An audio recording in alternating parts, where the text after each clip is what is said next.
స్మరించుకోవడం నిజంగా అదృష్టంగా భావిస్తున్నాను sir. Thank you so much. Telugu జాతి గౌరవాన్ని రామారావు గారు కాపాడితే రామారావు గారి గౌరవాన్ని ఒక పక్క దమ్మున్న సినిమాలు చేస్తూ ఇంకో పక్క నిజాయితీ గల రాజకీయాలు చేస్తూ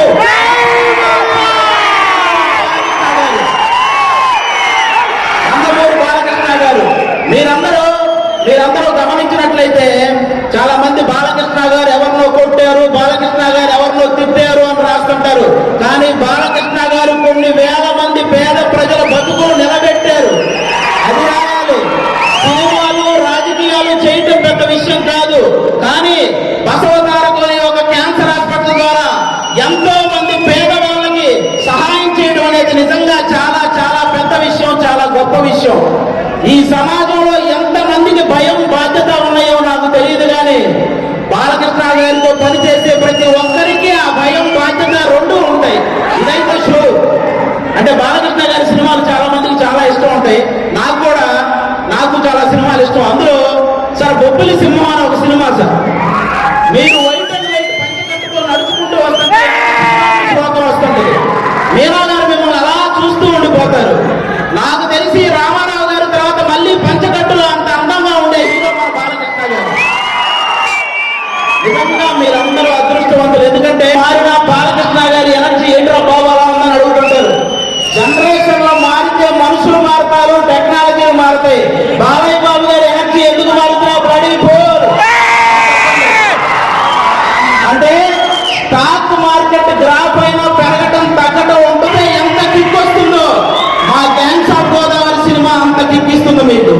బాలకృష్ణ గారి చేతిలో ఉన్న మైక్ స్టైల్ గా అలా ఎగరేసి పట్టుకున్నది ఎంత కిక్ వస్తుందో మా గ్యాంగ్స్ ఆఫ్ గోదావరి సినిమా అంత కిక్ వస్తుంది. పద్ధతిగా ఫోటో దిగాల్సినోడు ఫోన్ తెచ్చి మొహాన పెట్టినప్పుడు బాలకృష్ణ గారు అలా తడితే ఎంత కిక్ వస్తుందో మా గ్యాంగ్స్ సినిమా అంత కిక్ వస్తుంది. బాలకృష్ణ గారి సినిమాల్లో సెకండ్ హాఫ్ లో వచ్చే క్యారెక్టర్ మనకి ఎంత కిక్ మా గ్యాంగ్స్ ఆఫ్ గోదావరి కూడా అంతే కిక్కిస్తుంది. ఒక్క మాట బాలయ్య బాబు గారి పర్మిషన్ తో చెప్పాలనుకుంటున్నాను. రేపొద్దున నందమూరి నటసింహం, కొనిదల కొనవసింహం అసెంబ్లీలో అడుగుతున్నారు.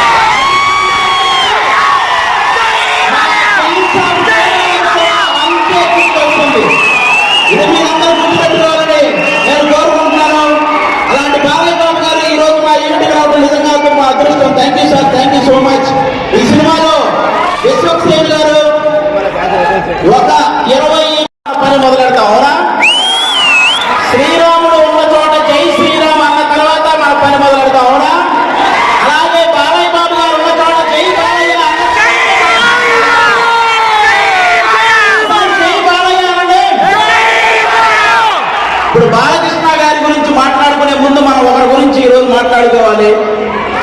ప్రపంచంలో మనం ఏ మూలన ఉన్నా నేను తెలుగు వాడిని అని గర్వంగా ధైర్యంగా చెప్పుకుంటున్నాము అంటే ఆ గర్వం పేరు, ఆ ధైర్యం పేరు నందమూరి తారక రామారావు గారు.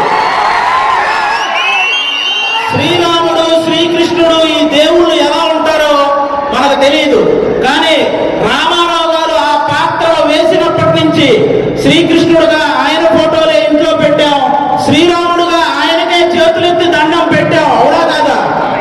అలాగే మీరందరూ గమనించినట్టయితే మీ రామారావు గారి గురించి చెప్పాలంటే నాకు అంటే చిన్నప్పటి నుంచి ఆయన సినిమాలు ఎన్నో చూసి పెరిగా. మీరు బొబ్బిలి పులి అనే ఒక సినిమా చూసారా? మీరు లాస్ట్ లో ఒక 15 నిమిషాల కోర్టు సీన్ ఉంటుంది, అది ఒక్కటి చూడండి చాలు.